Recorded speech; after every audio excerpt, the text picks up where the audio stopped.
ஒரு பக்கம் மனுஷனுக்கு வாழ ஒரு வீடு தேவைப்படுது. இன்னொரு பக்கம் நம்ம சுற்றுச்சூழலுக்கு ரொம்ப ரொம்ப முக்கியமான காடுகளை பாதுகாக்கணும். இந்த ரெண்டு அத்தியாவசிய தேவைகளும் நேருக்கு நேர் மோதிக்கும்போது என்ன நடக்கும்? எதுக்கு முன்னுரிமை கொடுக்கணும்? இந்த மாதிரியான ஒரு சிக்கலான கேள்வியை தான் நாம இன்னைக்கு பார்க்க போறோம். நம்மளோட முக்கியமான கேள்வி இதுதான்.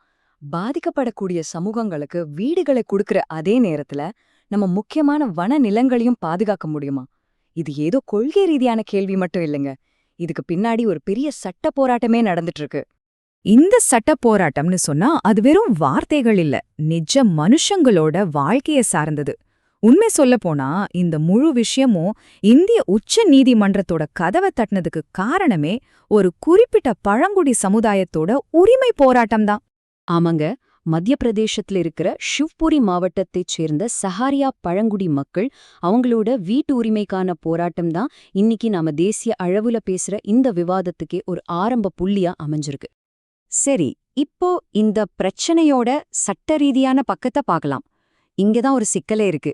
ஏன்னா ஒண்ணுக்கொன்னு நேரடியா மோதுற மாதிரி ரெண்டு முக்கியமான சட்டங்கள் இருக்கு. இந்த ஸ்லைட பாருங்க, உங்களுக்கே புரியும். ஒரு பக்கம் 1980ல கொண்டு வரப்பட்ட வன பாதுகாப்பு சட்டம். இதோட நோக்கம் காடுகளை வேற எந்த விஷயத்துக்காகவும் பயன்படுத்தாம பாதுகாக்கிறது. இன்னொரு பக்கம் 2006ல வந்த வன உரிமைகள் சட்டம்.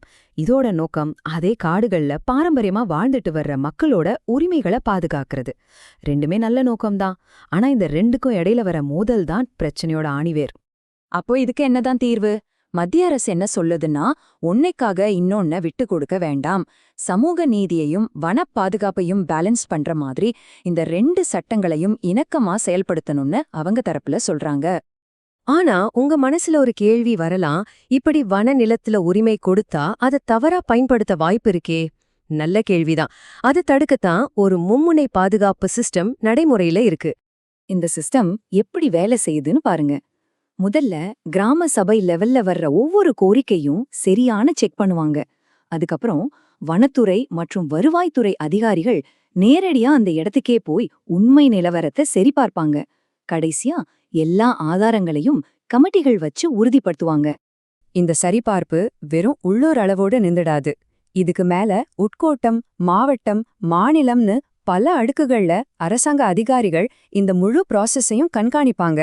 இதனால தப்பு நடக்கிறதுக்கான வாய்ப்பு ரொம்பவே குறையுது. மன உரிமைகள் சட்டத்துல ஒரு முக்கியமான நிபந்தனை இருக்கு. யாருக்கெல்லாம் நில உரிமை கிடைக்குதோ அவங்களுக்கு அந்த நிலத்தின் மேல உரிமை மட்டும் வராது, கூடவே ஒரு பெரிய பொறுப்பும் வரும். அதாவது அந்த காடுகளையும் வனவிலங்குகளையும் பல்லுயிர் பெருக்கத்தையும் பாதுகாக்க வேண்டியது அவங்களோட கட்டாய கடமை. சரி, ஒரு குறிப்பிட்ட வழக்கிலிருந்து ஆரம்பிச்சோம். இப்போ இதோட தாக்கம் தேசிய அளவுல எப்படி இருக்குன்னு பார்க்கலாம் வாங்க. இந்த சட்ட கட்டமைப்பு நாடு முழுக்க எப்படி பயன்படுத்தப்பட்டிருக்குன்னு தெரிஞ்சுக்கலாம். இந்த நம்பரை பாருங்க, 54 லட்சம்.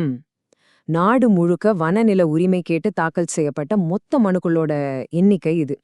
இதிலிருந்தே தெரிஞ்சுக்கலாம், இது ஏதோ சில குடும்பங்களோட பிரச்சனை இல்ல, லட்சக்கணக்கான மக்களோட வாழ்வாதார பிரச்சனைன்னு. தாக்கல் செய்யப்பட்ட அத்தனை கோரிக்கைகள்ல கிட்டத்தட்ட 25 லட்சத்துக்கும் அதிகமான பட்டாக்கள் ஏற்கனவே சட்டப்படி அங்கீகரிக்கப்பட்டு வழங்கப்பட்டிருக்கு.